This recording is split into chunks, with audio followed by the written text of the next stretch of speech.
The stars above Earth had never looked so hostile. Stood on the observation deck of Aurora Station, watching the incoming fleet through the reinforced glass. 300 ships, each one larger than anything humanity had ever built. They moved in perfect formation, blocking out constellations that humans had named thousands of years ago. Her hands pressed against the cold glass, and she could feel her heart beating against her ribs. She had seen them coming 3 days ago, 3 days to warn Earth, 3 days that nobody believed her. The Dominion had arrived. Turned to her crew, their faces pale in the dim emergency lighting. They were good people, trained for defense, but nothing could have prepared them for this. The communications officer looked up from her screen, her voice shaking. "Commander, they're broadcasting on all channels." "Put it through." The voice that filled the station was cold and mechanical, translated by systems barely understood. "Primitive species of the third planet. You have been selected for integration into the Dominion. Surrender your weapons. Surrender your ships. Surrender your authority. You will be preserved as a productive member species. You have 12 hours to comply." Grab the comm. "This is Commander of the Terran Collective. Earth is a sovereign world. We refuse your demands. Leave our system immediately." There was a pause, then something that might have been laughter. "Your refusal is noted and ignored." The channel went dead. Immediately opened emergency channels to Earth, to Mars, to Europa, to every human colony scattered across the solar system. "This is Aurora Station. We are under imminent attack. All military forces to defensive positions. All civilian stations begin evacuation protocols. This is not a drill." Her brother's face appeared on a screen, calling from Mars colony. His eyes were wide. "What's happening?" "They're going to attack. You need to hide the colony. Go dark. Don't let them see you as a threat." "What about Earth?" Looked out at the planet below, blue and green and beautiful, home to 11 billion people. "We fight, and we pray." They didn't wait the full 12 hours. 6 hours after their ultimatum, the bombardment began, watched helplessly as streams of fire descended from the fleet. They weren't aiming at military targets. They were aiming at cities: Seoul, New York, Lagos, Mumbai. One after another, the great centers of human civilization turned to fire. The defense satellites commanded opened fire there, and missiles streaking toward the ships. A few hit. A few vessels broke formation, trailing atmosphere. But for every one they damaged, 10 more took its position. The shields absorbed most of the shots. Their return fire was precise and devastating. Aurora Station shook as a blast tore through the eastern wing. Alarm screamed, held onto her chair as the artificial gravity flickered. Hull breach in sections 7 through 12. We're venting atmosphere. Seal it off, keep firing. But knew the truth. They were losing. Humanity had reached for the stars, had built colonies and ships and dreams of exploration. But they were children compared to the children with toys facing an empire 3,000 years old. On Earth below, the bombardment continued, pulled up satellite feeds, watching as entire cities vanished in columns of fire. The death counter in the corner of her screen climbed. Millions, tens of millions, hundreds of millions. She wanted to look away. She forced herself to watch. Someone had to witness. Someone had to remember. By the end of the first day, 4 billion humans were dead. The ground forces landed on the second day. Massive transport ships descended through the smoke and ash, deploying soldiers in armor that made them look like walking tanks. They moved through the ruins of human cities, establishing control zones, setting up occupation headquarters. Resistance was scattered and desperate. Military units that survived the bombardment fought back, but their weapons barely scratched armor. Civilian militias formed, armed with whatever they could find, but they died in minutes against trained soldiers from a warrior species. Coordinated what remained of orbital defense, but Aurora Station was dying. Half her crew was gone. Life support was failing. They had stopped targeting the station, dismissing it as no longer a threat. That was when the message came through on encrypted channels.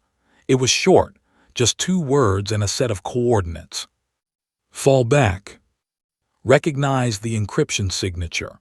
It was from deep within Earth's military command, from systems that should have been destroyed in the first hours of the attack. Someone had survived. Someone had a plan. She ordered the evacuation of Aurora Station. Her crew took the emergency shuttles, scattering across space, heading for the coordinates. Stayed until the last person was clear, then set the station's reactor to overload. If they wanted her station, they could have the explosion. She escaped in a small maintenance pod, watching Aurora Station erupt in silent fire behind her. One more light dying in the darkness. The coordinates led to an asteroid in the belt beyond Mars. When arrived, she found others, ships, soldiers, survivors. They had created a hidden base inside the hollowed rock, a place the scanners couldn't detect. Was there, having escaped Mars before they noticed the colony. He hugged his sister, and neither of them spoke about what they had lost. The commander of the hidden base was a woman named. She was young, maybe 25, with burned scars on her arms and a look in her eyes that recognized. The look of someone who had watched their world die. "We have 3,000 people here," said, her voice steady despite everything. "Military, civilian, scientists, engineers. We have 6 months of supplies. We have weapons, though nothing that can match and we have something else." "What?" asked. "We have time. They think they've won. They're establishing occupation, cataloging resources, reporting their victory to their empire. They think we're broken." Pulled up images of Earth. They had set up massive command centers in the ruins of major cities. They patrolled the streets with soldiers and machines. They had already begun forcing surviving humans into work camps, treating them like animals. "They think we're defeated," continued. "They think because we didn't fight like they expected, because we couldn't match their ships and weapons, that we're primitive, weak." Looked at the images of her occupied, "Aren't we?" Smiled, and it was the saddest, most frightening expression had ever seen. "No, we're patient. There's a difference." Over the next weeks, more survivors trickled into the hidden base. They brought stories from Earth, from the occupied zones. They were brutal but predictable. They treated humans with contempt, barely considering them sentient. They didn't post heavy guards because they didn't see humans as a threat. They didn't encrypt their communications because they assumed humans couldn't understand their technology. Every piece of information was cataloged. Every weakness was noted. Every pattern was studied. Worked with the other military survivors, planning. Worked with the engineers, building. Coordinated with resistance cells on Earth, small groups of humans who had survived the bombardment and gone underground. One night found standing alone in the observation room, staring at Earth in the distance. The planet looked different now. The lights of cities were gone, replaced by the harsh glow of installations. "I was in Seoul when they came," said quietly. "I watched my family die in the first bombardment. My mother, my father, my little brother. They were just eating breakfast." Said nothing. What could she say? "A patrol found me in the ruins 3 days later. The commander looked at me like I was an insect. He laughed when I asked why they had attacked us. He said Earth was strategically valuable and we were in the way. That's all. We died because we were inconvenient." Turned to, and her eyes were dry but fierce. "He asked me if I understood that resistance was futile, if I understood that the Dominion always wins." "What did you say?" I whispered. I made my voice small and scared. I asked him, "You invaded Earth." Smile returned, sharp as broken glass. He laughed again. He thought I was in shock. He didn't understand that I was making sure, making absolutely certain that they had done this deliberately. "Why?" "Because I needed to know if mercy was still an option." Looked back at Earth. "It's not. Mercy is no longer a human word. They took it from us when they killed our world. Now we're going to teach them what we kept buried because we chose to be civilized. Felt ice run through her veins. What are we going to do? We're going to wait. We're going to learn. We're going to prepare. His voice was soft, almost gentle. And then we're going to show the Dominion what happens when you corner the one species in the galaxy that almost destroyed itself a dozen times and chose not to. They wanted to see what humans are capable of when we're not holding back. She turned too, and her eyes reflected the distant fires of their conquered world. They're going to regret that curiosity. 6 months had passed since the invasion, and Earth had become a graveyard decorated with alien flags. Commander stood in the central command tower built atop the ruins of Sol, looking down at the human work camps below. Thousands of survivors moved through the debris, clearing rubble under supervision. They worked slowly, heads down, defeated, exactly as expected.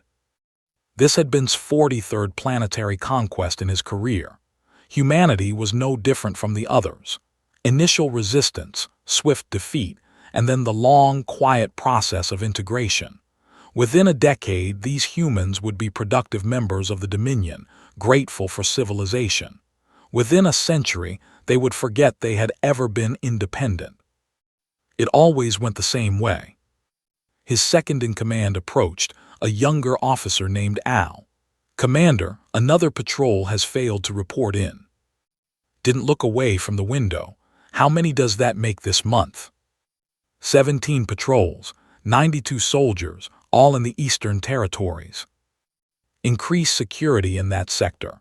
The humans are probably looting for food. Send a demonstration force. Remind them of the consequences of theft.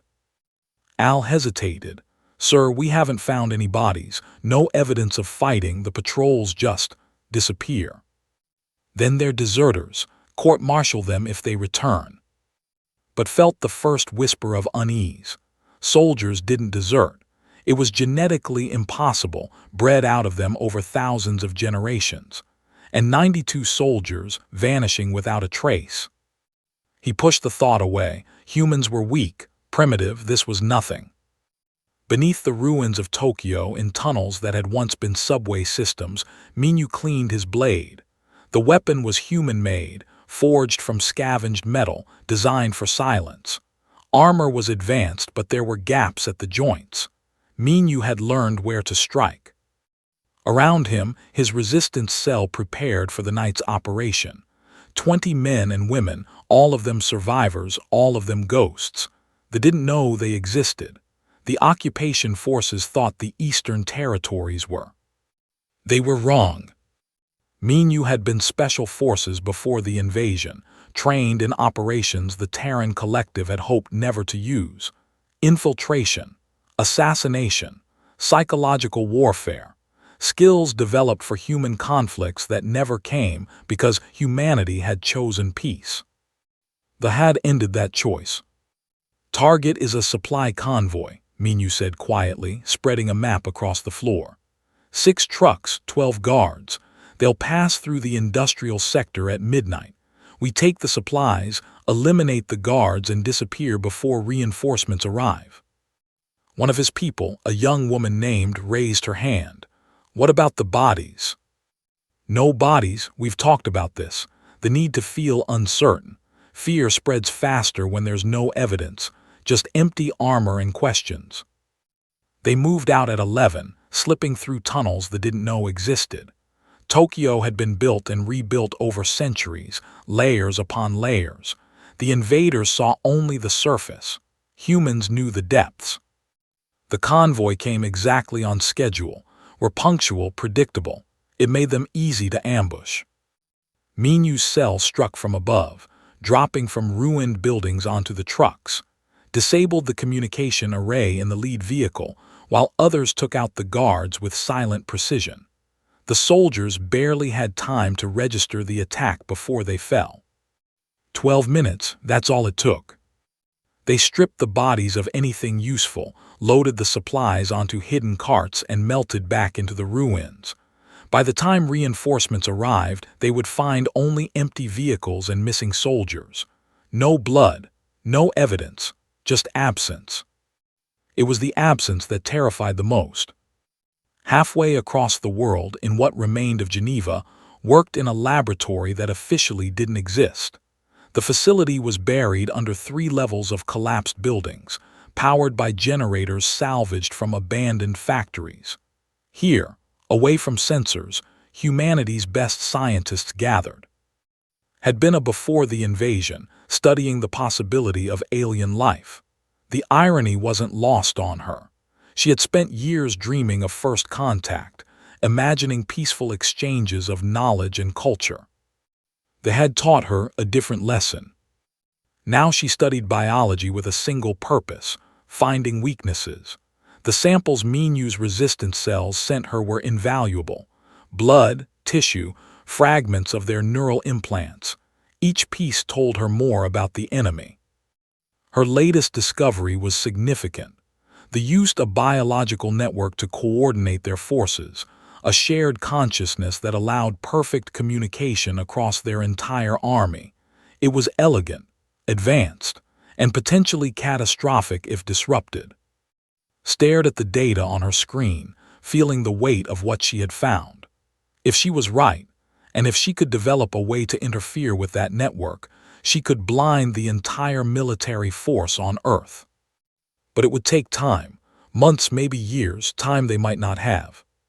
She saved her research and encrypted it, then sent copies to every hidden human outpost she knew. If they found her laboratory, if they killed her, someone else could continue the work. Knowledge, like humanity itself, had learned to survive by spreading into the darkness. On Mars' colony, stood in the engineering bay, overseeing the construction of something that would have been illegal before the invasion. The Terran Collective had banned certain weapons, certain technologies, because they were too dangerous, too capable of mass destruction. Now with Earth burning, those old laws seemed quaint. The device taking shape in front of him was a mining laser, officially. Mining lasers were common in the colonies, used to extract resources from asteroids, but had modified the design, increasing the power output tenfold, adding targeting systems designed for military use. It was still a mining laser, technically, just as a knife was technically a kitchen tool. Around him, other engineers worked on similar projects, disguised as cargo launchers, explosive charges labeled as demolition equipment. Every colony in the solar system was doing the same thing, building an arsenal while pretending to be harmless miners and scientists. They monitored Earth closely, but they barely glanced at the outer colonies. Why would they? Humans in the colonies were few, scattered, dependent on supplies from Earth. They posed no threat. That assumption was going to cost the everything. His communication panel beeped. It was calling from the hidden base in the asteroid belt. "How's the progress?" she asked. "We'll have 20 ships combat ready in 3 months. Not much against their fleet, but it's something." "Every ship counts. How's morale?" Looked around at his team. They worked 18-hour days every day without complaint. They're angry. They want to fight.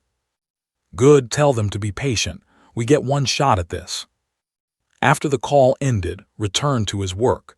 Patience had never been his strength, but he was learning. They had taught humanity many things in the past 6 months. Patience was one. The others were darker lessons. Back on Earth, in the command center, Counselor arrived from to inspect the occupation. He was a politician, not a soldier, sent to ensure the integration was proceeding according to plan.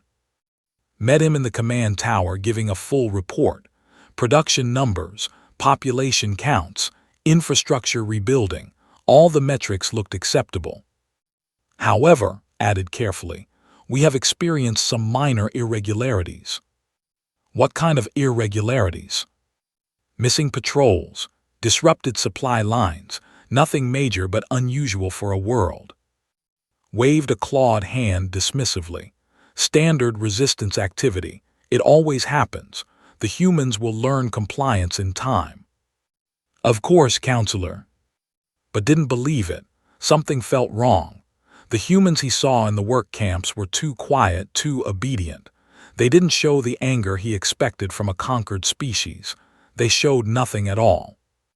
It reminded him of prey animals that froze when threatened, still, silent, waiting for the predator to look away. That night another patrol disappeared, this time in the northern territories. 20 soldiers vanished between one checkpoint and the next. No distress call, no evidence of struggle. Ordered sweeps of the entire area. They found nothing but ruins and shadows. In the hidden base, received reports from every resistance cell on Earth. The pattern was clear now. They were becoming nervous. Their patrols moved in larger groups. Their commanders demanded more security. They were starting to understand that something was wrong, even if they couldn't identify what. Fear was taking root. Compiled the reports and sent them to Minu, to every human leader scattered across the solar system. The message was simple: they think they're hunting us, but they're wrong. We're learning them, studying them, preparing. Added her own intelligence to the network. She had been monitoring communications from the hidden base, intercepting their military channels. The enemy's coordination was impressive, but it followed patterns, predictable patterns. Sent updates on the neural network research. She was close to understanding how it worked, close to finding a way to disrupt it. Minu reported on patrol routes, guard rotations, weak points in their occupation infrastructure. Every detail was important. Shared schematics of the weapons being built in the colonies, ships that could fight, tools that could kill. Piece by piece, humanity was assembling a picture of their enemy, finding the cracks in armor, both literal and figurative. And through it all they waited. They had conquered Earth in days. They thought the war was over. They were establishing their empire, integrating another primitive species into their domain. They didn't understand that humanity had fought wars that lasted years, decades, even centuries. They didn't understand that humans knew how to lose battles and still win wars. They didn't understand that the silence wasn't submission. It was preparation. Stood alone one night, looking at the data streams flowing through the hidden base. Information from 1,000 sources, resistance cells and spy networks and scientists working in buried laboratories. All of it flowing together, forming a complete picture of the enemy. She thought about the commander who had laughed at her question 6 months ago, who had dismissed her whispered words as shock. "You invaded Earth," she had asked. He should have listened to what she said next. Because mercy was no longer a human word, and they were about to discover what replaced it. 1 year after the invasion, on the exact anniversary of Earth's fall, humanity struck back. It began at midnight, simultaneously across every occupied zone on Earth. Minu's cell in Tokyo moved first, emerging from the tunnels like shadows given purpose. They didn't attack military targets. They attacked the neural relay stations, the communication hubs that connected every soldier to their shared network. The charges were small, precisely placed. When they detonated, the explosions were barely audible, but the effect was immediate. Across Tokyo, 300 soldiers suddenly went silent. Their shared consciousness, the constant background presence of their connected minds, simply vanished. For the first time in their lives, they were alone inside their own heads. The panic was instantaneous. In Seoul's network activated simultaneously. Her people had spent months infiltrating command centers, pretending to be docile servants, cleaning floors and serving food. They had barely noticed them. Humans were beneath notice. That was their mistake. Operatives moved through the command center with deadly precision. They knew every corridor, every guard post, every security measure. They had never thought to hide these things from their servants. Why would they? Within 20 minutes, Seoul's central command was offline. The officers inside were dead or fleeing. The occupation headquarters, the symbol of dominance, was burning. Across the Pacific, In what remained of San Francisco, another resistance cell struck the supply depot. They used weapons, taken from the patrols that had disappeared over the past year. The guards never saw them coming. In Moscow, in Cairo, in Sydney, in Ayers, the pattern repeated. Simultaneous strikes on infrastructure, communications, command centers. Each attack was small, surgical, perfectly timed. But together, they were devastating. Commander watched his command center descend into chaos. Reports flooded in from every sector. Attacks, sabotage, communications failing. Soldiers cut off from the neural network, confused and isolated. "How is this possible?" he demanded. "Humans don't have this capability." His tactical officer looked up from a sea of red warning lights. "Sir, they're not fighting like we expected. These aren't military engagements. They're coordinated terrorist attacks. Activate the emergency protocols. Send reinforcements to all affected zones. Restore the neural network immediately." "Sir, the network is being actively disrupted. We can't restore it while they're jamming the signal." Felt something he had never experienced in 43 conquests: uncertainty. Then find the jamming source and destroy it. But there wasn't one source. There were hundreds.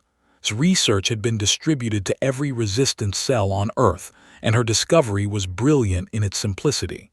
The neural network operated on biological frequencies, synchronized across their entire force. Disrupt that synchronization, and the network collapsed. And humans, it turned out, were very good at building disruptors. In her hidden laboratory, monitored the results of her work. The neural jammers were functioning perfectly. Across Earth, soldiers were experiencing isolation, confusion, and fear. Their greatest strength had become their greatest weakness. But she had created something else too, something darker. The virus had taken her 8 months to develop. It was a masterpiece of biological engineering, designed to interface with neural implants and spread through their network like wildfire. It didn't kill. Death would have been merciful. Instead, it created phantom sensations, false memories. The virus made every infected soldier experience the deaths of the humans they had killed during the invasion. Every scream, every moment of terror, every final breath. 4 billion deaths, played on repeat inside their minds. Had tested it on samples from fallen soldiers. The results had been exactly as predicted. She had encrypted the virus and sent it with a simple message: "Use only if you're certain. There's no coming back from this." Had been certain. The virus was deployed simultaneously with the physical attacks, uploaded into medical facilities by resistance operatives posing as patients.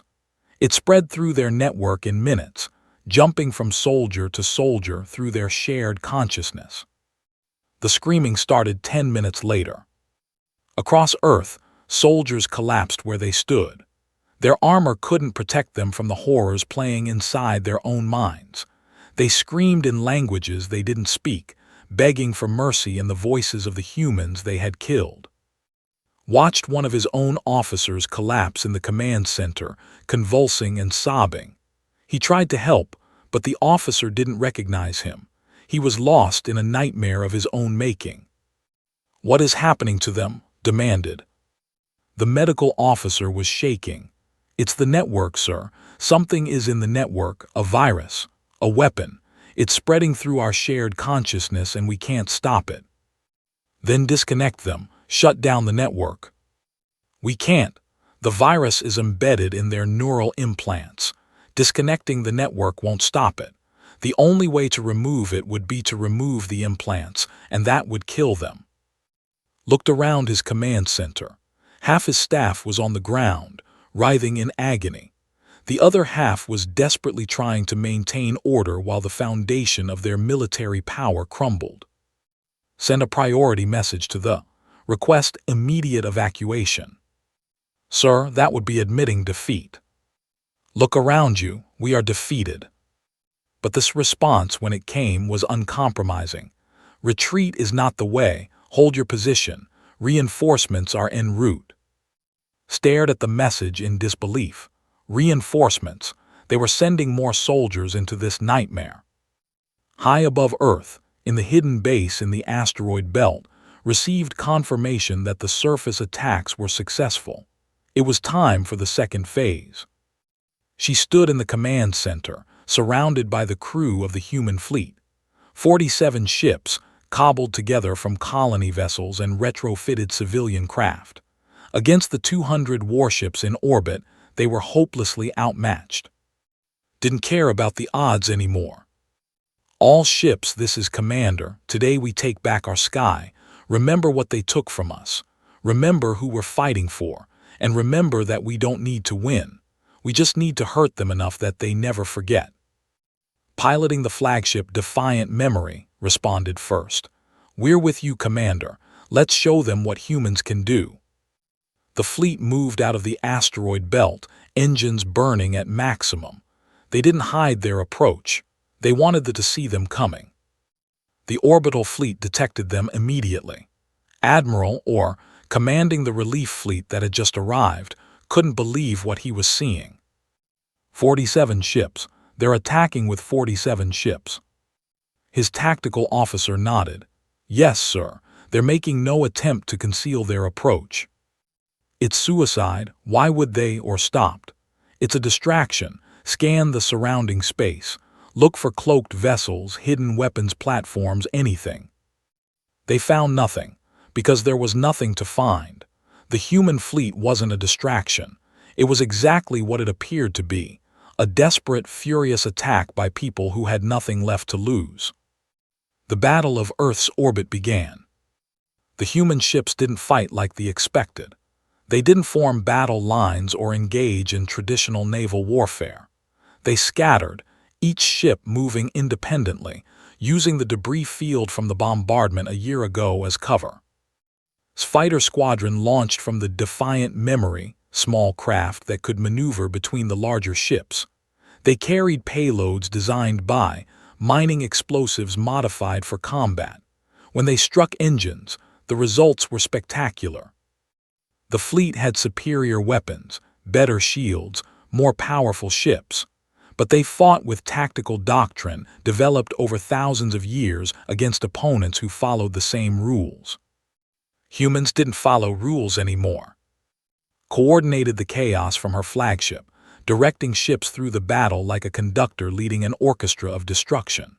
When vessels moved to intercept, human ships fled into debris fields too dense for the larger craft to follow. When ships tried to regroup, human fighters emerged from hiding spots and struck at their vulnerable points. It wasn't elegant, it wasn't honorable, it was effective. Admiral Orr watched in growing horror as his fleet took damage from an opponent that should have been crushed in minutes. 5 ships destroyed, 12 more damaged, and the humans just kept coming. They're not trying to win, his tactical officer said, understanding dawning. They're just trying to hurt us. Then we'll oblige them, or snarled. All ships weapons-free, destroy them. But destroying the human fleet wasn't as simple as it should have been. The humans used kamikaze tactics, ramming damaged ships into vessels when their weapons failed. They broadcasted the screams of soldiers experiencing virus, psychological warfare that shook even veteran crews. And through it all, they fought with the fury of people who had watched their world burn. On Earth's surface, the resistance pressed their advantage. With the neural network compromised and their orbital fleet engaged, the occupation forces were vulnerable. Minu's cell attacked supply lines. Its network freed human work camps. Across the planet, the conquered rose up. They fought back desperately, but they were fighting blind. Cut off from their coordination, traumatized by the virus, facing an enemy that seemed to emerge from nowhere and disappear just as quickly. They had thought humans were primitive, weak, easy to control. They had thought wrong. In space, Fighter took a direct hit. His controls were failing, his ship spiraling toward a cruiser. He could eject, try to escape. Instead, he locked his course and pushed the throttle to maximum. His ship struck the cruiser's bridge at full speed, and both vessels erupted in fire. "Watch the explosion," her heart breaking. "Rest well, we'll finish what you started." The battle raged for 18 hours. When it finally ended, the fleet had lost 34 ships. The human fleet had lost all but 3. But the fleet was retreating, withdrawing from Earth's orbit, pulling back to regroup. For the first time in a year, Earth's sky belonged to humanity again. Stood in the ruins of his command center, watching the tactical display. His fleet was retreating. His ground forces were surrounded. The neural network was still compromised. Half his soldiers were catatonic from the virus. He had led 43 successful conquests. This was his first defeat. "Send a message to the Dominion," he said quietly. "Tell them we underestimated humanity. Tell them we need full withdrawal. Tell them—" He paused, searching for words. "Tell them we awakened something that should have stayed sleeping." Outside, in the ruins of Seoul, stood on top of a collapsed building, watching soldiers flee toward their evacuation ships. Her resistance fighters surrounded them, weapons ready. One soldier, separated from his unit, stumbled toward her. His armor was scorched, his movements unsteady. He looked up at her with eyes that had seen too much. "Please," he said in broken human language. "Make it stop. The voices, the deaths, please." Studied him for a long moment. "Now you know what you did to us. Now you understand what 4 billion deaths feel like. We were just following orders. The Dominion said Earth was strategically necessary. And we're just defending our home. The difference is we didn't start this. You did." She gestured to her fighters. "Take him prisoner. He'll stand trial for war crimes. All of them will." The soldier was led away and looked up at the sky. The fleet was retreating, leaving behind a broken occupation and a world that would never forget. Mercy was no longer a human word, but justice. Justice was something they were relearning. And the Dominion was about to receive their education. The Dominion had never known defeat. 3,000 years of conquest, 400 star systems under their control, 17 civilizations integrated into their empire. Their military doctrine was perfect, tested across. Then they met humanity, and perfection shattered. The relief fleet arrived 2 months after the initial retreat.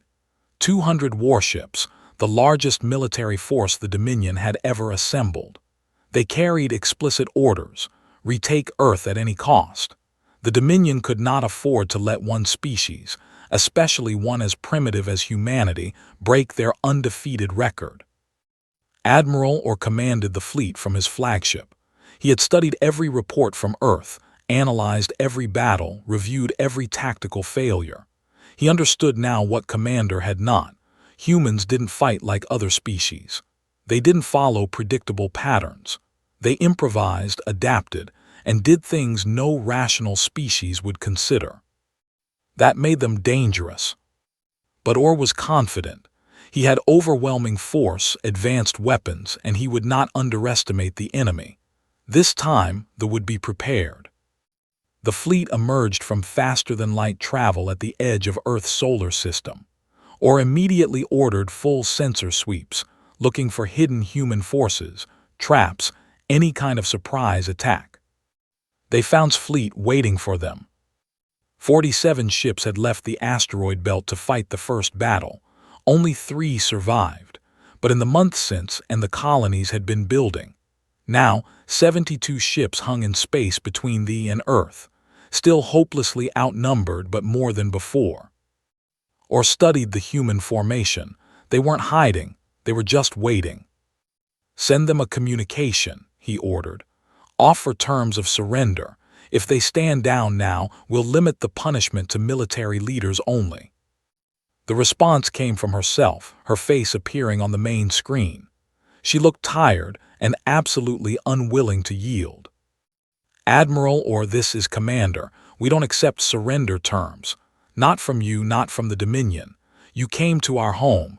You killed billions of our people. You thought we would submit. We have a different lesson to teach you." Your resistance is admirable but futile. My fleet outnumbers yours 3-1. Your weapons are inferior. Your ships are outdated. This can only end one way. Smiled, and it was the expression of someone who had stopped caring about survival and started caring only about damage. You're right. This can only end one way, but you're not going to like how it ends. The channel closed. Or turned to his tactical officer. All ships, battle formation, prepare to engage and stay alert. They're planning something. The Battle of Earth's orbit, second engagement began. The human fleet didn't charge forward. They didn't flee. They simply drifted backward, maintaining distance, staying just out of this optimal firing range. It was frustrating, or ordered his fleet to pursue, to close the distance and end this quickly. That's when the debris field came alive. Hidden among the wreckage from the bombardment, camouflaged to look like dead satellites and broken ships, were thousands of automated drones. Each one carried a single explosive payload. They weren't sophisticated. They weren't smart. They just had one instruction: ram the nearest ship. The drones activated simultaneously, swarming toward the fleet like angry insects. Or ships opened fire, destroying hundreds of drones, but there were thousands more. Evasive maneuvers, point defense systems, maximum fire. The drones crashed into shields, exploding in small bursts. Individually, they did minimal damage, but there were so many, wave after wave, relentless and uncaring. The shields began to flicker under the sustained assault. And while the fleet was distracted by the drones, ships attacked. They came from 3 directions, using the chaos as cover. Human fighters launched, carrying modified mining lasers. They targeted engines, weapon systems, anything vulnerable. When they tried to regroup, they found themselves harassed by both drones and fighters. Or watched his tactical display with growing concern. This wasn't a battle. It was asymmetric warfare, the kind of fighting that favored the defender, the desperate, the ones with nothing to lose. Concentrate fire on their flagship, if we can eliminate their command structure. A proximity alarm screamed, or looked up to see a human cargo ship, engines burning at maximum, heading directly for his position. The cargo bay doors were open, and he could see the interior was packed with explosives. Evasive action now. The flagship turned, but the human ship adjusted its course. It was being piloted manually, guided by someone who had no intention of surviving. The kamikaze vessel struck the flagship's port side, and the explosion tore through 3 decks. Or was thrown from his chair as the ship shuddered. Alarms blared.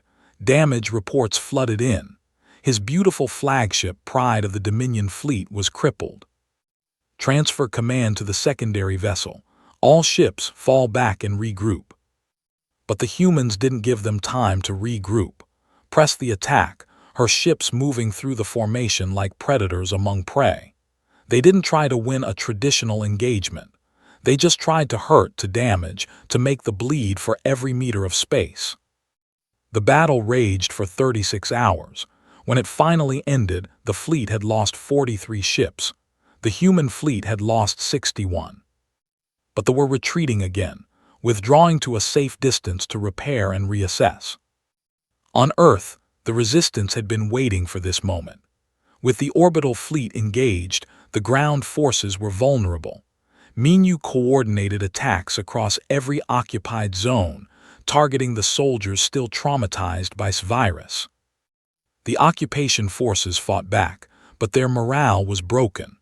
They had been told this would be a simple conquest, a routine integration. Instead, they were trapped on a hostile world, surrounded by an enemy that seemed to come from nowhere and everywhere, fighting people who didn't fear death because they had already lost everything. Watched his command center fill with reports of defeat, supply lines cut, outposts overrun, soldiers surrendering rather than face another day of human guerrilla warfare. The occupation was collapsing. "Sir, we need to evacuate. The orbital fleet can't provide support, and we can't hold these positions without reinforcements. Looked at the map of Earth, marked with red zones where control had evaporated. Most of the planet was red now. Begin evacuation procedures. Get as many soldiers off-world as possible. What about the prisoners, the humans we've captured? Release them. We don't have transport capacity for prisoners. Across Earth, forces began their retreat to evacuation zones. They moved in large, defensive formations, trying to avoid the human resistance cells that hunted them. Some made it to their ships, many didn't. Stood in the ruins of Seoul, watching a column of soldiers march past, heading for their evacuation transports. Her fighters wanted to attack, to exact revenge for everything they had done. "Hold your fire," she ordered. "But they're right there, we can." I said hold, stepped out into the open, standing in the middle of the street. The column stopped, weapons raised. Himself was at the front of the column. He recognized from the files the woman who had whispered her question a year ago, the woman whose whisper had marked the beginning of his nightmare. "Commander," he said carefully, "we are withdrawing from Earth. We acknowledge that we underestimated your species. Allow us to leave peacefully and we will not return. You killed 4 billion of my people. You destroyed our cities. You treated us like animals. And now you want peaceful withdrawal." "Yes." Studied him for a long moment. Around her, resistance fighters emerged from the ruins, surrounding the column. Thousands of humans, armed with weapons taken from fallen soldiers. They could massacre this column easily. "Go," said finally. "Get off our world, but understand something, Commander. We're letting you leave not because we've forgiven you, not because we think you deserve mercy. We're letting you leave because we want you to go home and tell your people what happened here. We want the entire Dominion to know that they lost. That humanity, the primitive species you thought you could conquer in a week, broke your perfect record." She stepped closer, her voice dropping. "We're letting you live so you can spread our reputation. So the next time you think about invading a world, you remember what happened to the Dominion that thought humans were weak." Said nothing. What could he say? She was right. The Dominion's reputation was shattered. Word of this defeat would spread across the galaxy. The column continued toward the evacuation ships and watched them go. Around her, her fighters lowered their weapons. "That's it," one of them asked. "We just let them leave." "Yes, because there's something more valuable than revenge right now." "What?" "Making sure everyone in the galaxy knows what happens when you corner humanity." In orbit or prepared his fleet for final withdrawal.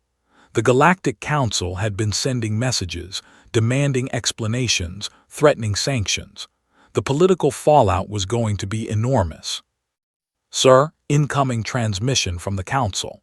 They're demanding we appear before them to explain the situation." Or felt old suddenly.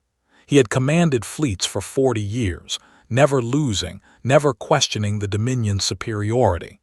Now he was retreating from a species the Dominion had classified as primitive. "Acknowledge the transmission. Tell them we will attend the council session." His tactical officer hesitated. "Sir, what do we tell them? How do we explain this defeat?" "We tell them the truth, that we underestimated humanity, that we thought their restraint was weakness, that we learned the hardest lesson in warfare. The most dangerous enemy is the one who chooses not to use their full strength until you force them to." The fleet left Earth's orbit 3 days later.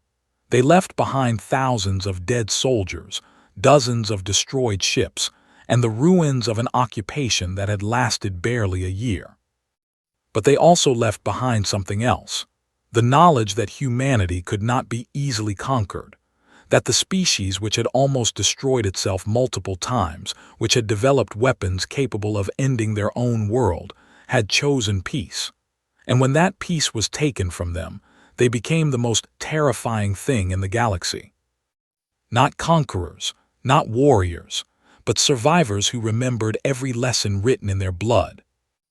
watched the fleet disappear into faster-than-light travel, taking their defeat home with them. Around her, the human fleet began the long journey back to their bases. They had won. Earth was free again. But the victory tasted like ash. 4 billion people were still dead. Cities were still ruins. The scars of invasion would take generations to heal. "Commander," her communications officer said quietly, "we're receiving a message from the Galactic Council. They want to speak with humanity's leadership. Tell them we'll respond when we're ready. Right now, we have a world to rebuild."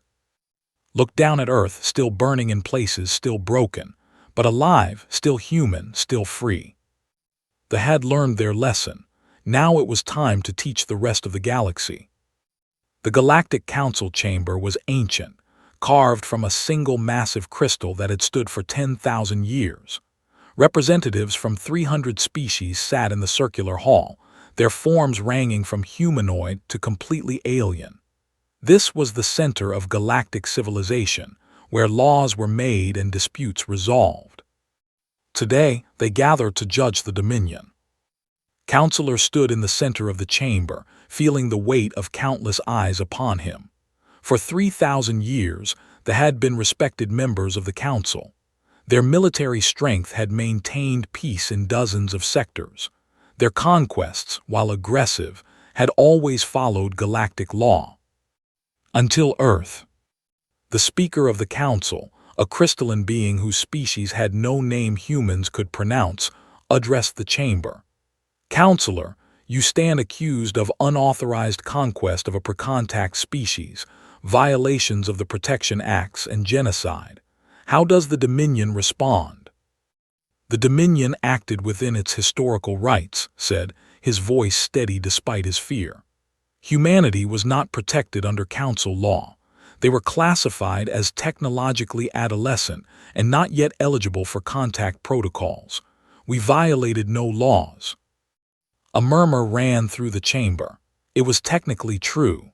The Council had rules about which species could be contacted, which could be protected, which were fair targets for integration. Humanity had been on the list of unprotected worlds. Then the delegates stood. The Warren species, rivals to but respected throughout the galaxy for their logic and fairness. "Speaker, if I may ask the Counselor a question." "Proceed." The turn two. How many human casualties occurred in the initial assault? Hesitated. Approximately 4.2 billion. The chamber fell completely silent. Even species who had no concept of human numbers understood that magnitude. 4 billion, the repeated. In how many days? 3 days. And this was against a species you claim was technologically adolescent. A species with no interstellar military force. A species that posed no threat to the Dominion. Earth's strategic location was necessary for our operations against the sovereignty. This laughter was like grinding stones. So you murdered 4 billion beings because their planet was conveniently located. Counselor, let me share something with you. We have studied humanity for centuries. Do you know what we learned? Said nothing. We learned that humanity almost destroyed themselves 6 times in their history. Nuclear weapons, biological weapons, artificial intelligence gone wrong, climate collapse. Each time they stood at the edge of extinction. Each time they chose to step back. They chose peace over certainty, cooperation over domination. They chose mercy. They leaned forward. And then you invaded their world and killed 4 billion of them. Did you truly think there would be no consequences? We expected resistance. We expected war. What we got was what humanity is actually capable of when you take mercy off the table, the finished. You awakened something that should have stayed dormant, and now you come before this council asking for what? Sympathy, support. Looked around the chamber, seeing the judgment in alien eyes. We come asking for sanctions against humanity. They deployed biological weapons. They used kamikaze tactics. They violated every rule of civilized warfare. They were fighting for survival, another delegate said, a winged species from the outer rim. Your dominion came to their world and committed genocide. What rules did you expect them to follow? The debate raged for hours. Some species supported arguing that the Council's own laws had permitted the invasion. Others condemned the Dominion for their brutality, for killing billions without provocation. Then the chamber doors opened, and silence fell. A human delegation had arrived. Led them flanked by Minyu, and they walked into the chamber wearing simple clothes, carrying no weapons, showing no fear. Behind them came a man named, a teacher turned spokesperson for humanity's survivors. The speaker addressed them. The Council recognizes the delegation from Earth. You have been granted emergency observer status for these proceedings. Do you wish to speak? Stepped forward. He had spent months preparing for this moment, but now that he stood in the center of galactic civilization, the words felt inadequate. My name is, I was a teacher before the invasion. I taught children about history, about cooperation, about building a better future. His voice was quiet but carried through the crystal chamber. The Dominion burned my school. My students died in the bombardment. 23 children, aged 6 to 12. They were learning about other cultures, about exploring the stars peacefully. They never got the chance. He pulled out a small device and activated it. Holographic images filled the chamber. Cities burning, bodies in the streets, children crying over dead parents. The raw horror of the invasion documented by survivors. 4 billion people. That's not just a number. That's 4 billion stories, 4 billion futures, 4 billion chances to be something beautiful in this universe. His voice cracked but held. The Dominion took all of that because our planet was convenient for their war. Tried to respond. We have suffered losses too. Humanity's resistance was brutal. They used weapons that violated. Violated what? Interrupted, stepping forward. Your sense of civilized warfare, your rules about acceptable killing. You came to our world with overwhelming force. You murdered billions in days. You expected us to roll over and die quietly. When we fought back with everything we had, suddenly we're the ones violating standards. You deployed a biological weapon that caused psychological torture, said. That's banned under Council law. Spoke for the first time. I created that virus. I made it specifically to interface with neural implants and make every soldier experience the deaths they caused. You want to know why? Because 4 billion deaths should not be meaningless.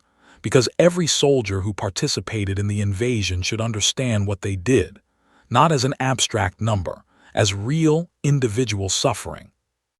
The chamber was absolutely silent. We could have made it lethal, continued. We had the capability. Instead, we made it educational. Every who survives now carries the memory of what genocide actually means. They'll never forget. And maybe, just maybe, they'll think twice before they invade another world. The delegate spoke again. The Council must make a decision. Do we sanction humanity for defending themselves? Or do we acknowledge that the Dominion created this situation through their own actions? Before anyone could respond, the chamber's emergency alarms activated.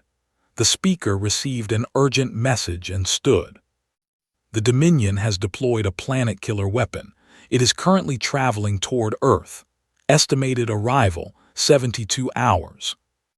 The chamber erupted in chaos. Planet-killer weapons were illegal under every galactic law. Their use was considered the ultimate war crime. Looked genuinely shocked. I knew nothing about this. The military command must have acted without approval. They acted because you taught them that humanity deserves extermination, said coldly. This is where your path leads. First invasion, then occupation, then genocide. And now, when we proved we could defend ourselves, you resort to complete annihilation. The speaker's voice cut through the noise. The Council votes now. Emergency resolution. The Dominion must recall the planet-killer weapon immediately. Humanity is granted full protected status under Council law, effective immediately. Any further aggression against Earth will be considered an act of war against the entire Council. All in favor. The vote was nearly unanimous. Even species that had supported couldn't condone a planet killer. The resolution passes. Counselor, transmit the recall order now. Tried, the military command refused. The Dominion had fractured. The faction, refusing to accept defeat, had taken control. They would rather see Earth destroyed than admit a primitive species had beaten them. They won't listen, said, his voice hollow. The weapon will reach Earth in 72 hours and I cannot stop it. Looked at. A silent conversation passed between them, the kind that happens between people who have survived the impossible together. Then we stop it ourselves, said. The human delegation left the council chamber and returned to their ship. Once in orbit, opened communications with every human vessel in the system. This is Commander. They have deployed a planet killer. We have 72 hours. Can we hack it? Maybe, if we can get close enough to access its systems, but that would require boarding it. Boarding a planet killer weapon while it's armed and active, laughed without humor. Why not? We've done crazier things. Minyu stepped forward. I'll lead the boarding team. We've infiltrated ships before. This isn't a regular ship, it's an automated weapon. No crew, no weaknesses. Everything has weaknesses, we just need to find them. The human fleet mobilized. Every ship, every fighter, every resource they had left. They had 72 hours to save their world from complete destruction. The planet killer was massive, larger than any ship had seen. It moved through space like a dark star, its weapons systems charging for the final strike that would crack Earth's core. Analyze the weapons design from sensor data. There's a maintenance access port on the stern. It's small, designed for repair drones. We might be able to get a team inside. We'll need to disable its shields first. Leave that to me, said its replacement, a pilot named. I'll take a fighter squadron and hit the shield generators. You get your team ready. The plan was simple and desperate. Fighters would kamikaze the shield generators, creating a brief opening. Minyu's team would board through the maintenance port, would hack the weapon's core, and they would hope it was enough. 54 hours from Earth. Squadron launched. They flew directly at the planet killer, weapons blazing. The automated defenses shredded half the squadron before they could even get close. But the survivors pressed on, ramming their ships into the shield generators with the same fearless determination that had characterized every human action since the invasion. The shields flickered. Go, screamed over the comm before her ship exploded against the final generator. 30 seconds.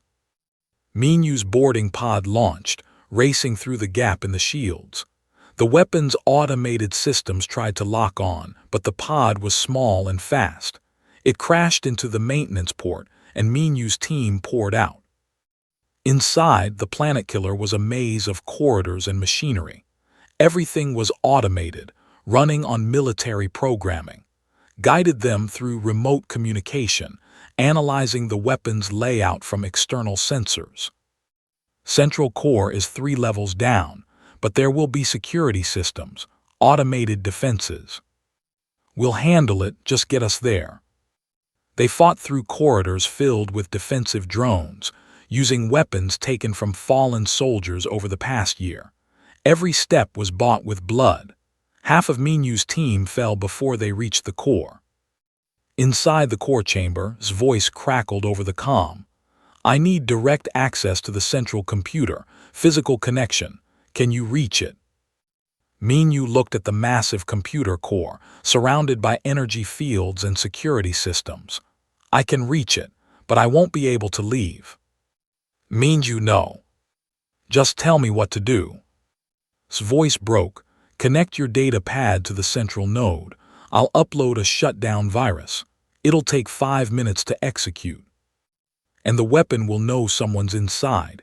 It'll try to stop the shutdown. Yes. Minyu looked at his remaining team members. 3 people exhausted and wounded. Get back to the pod, go. We're not leaving you. That's an order. Get back to Earth. Tell my daughter I made sure she had a world to grow up in. They left reluctantly and Minyu approached the computer core alone. He connected the data pad and virus began uploading. Immediately, alarms blared. Security drones converged on his position. Minyu fought them off, buying time for the upload. 1 minute, 2 minutes. He took hits, his makeshift armor cracking. 3 minutes.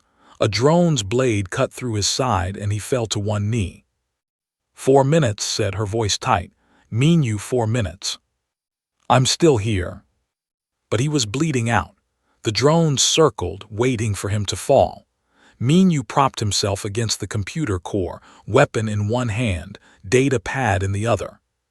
5 minutes. The virus is executing. Minyu, you need to disconnect and get out. Can't. Drones will destroy the connection. Minyu. Tell them I chose this. Tell them it was worth it. The virus completed its execution. The planet killer's systems began shutting down, one by one. Weapons offline. Navigation offline. Core reactor entering safe mode. Earth was saved. Minyu's vision darkened. He heard crying through the comm, heard calling his name. He smiled, thinking of his daughter, thinking of Earth's sky, thinking that maybe, just maybe, humanity's mercy had found its way home after all. The planet killer drifted in space, dead and harmless. The Dominion, watching from there, saw their ultimate weapon defeated by a single human willing to trade his life for billions. The message was clear. You cannot defeat people who value each other more than victory. 6 months later, stood before the Galactic Council again. This time, humanity wasn't asking for help. They were being offered membership. The Council recognizes that humanity has proven themselves capable of both warfare and mercy, the speaker said. We offer full membership and request that humans help us prevent future conflicts like this.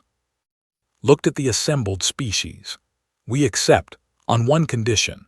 We build a memorial on Earth, 4 billion names carved in stone, and every new council member must visit it, must see what happens when the strong prey on the weak, must understand why we chose to create laws protecting vulnerable species. Agreed. Returned to Earth with the news. The world was still rebuilding. Cities were still ruins, but people were alive, fighting, growing. She found at the memorial wall they were constructing, billions of names stretching across kilometers, placed a flower beneath one name, Minyu. We did it, said quietly. Council membership, protection for Earth and any species the targeted, laws against genocide. Did we win? Asked. Thought about it. We survived. Maybe that's the only victory that matters. 5 years later, Captain Earth's first deep space exploration vessel. They encountered a species called the peaceful beings threatened by an expansionist empire similar to the. The leader asked simply, will you help us? Thought of Earth burning, of Minyu's sacrifice, of 4 billion names on a wall, of mercy lost and found again. Yes, she said, because someone should have helped us, because we remember what it's like to stand alone, and because mercy is a human word again. The message went out across the galaxy, carried on every frequency, translated into every language. Humanity, the species that had been invaded, that had lost billions, that had fought back with everything they had, was now offering protection to others. They had learned the hardest lesson. Mercy isn't weakness when you have the strength to destroy, but choose not to. Mercy is the choice that makes you stronger than weapons ever could. The Dominion fragmented and fell apart. The Galactic Council reformed its laws. And humanity, but unbroken, became the example of what survival really meant. Not conquest, not domination, but the simple, terrifying choice to be kind even after every reason for kindness has been taken away. That was the real victory, and the galaxy would remember it forever.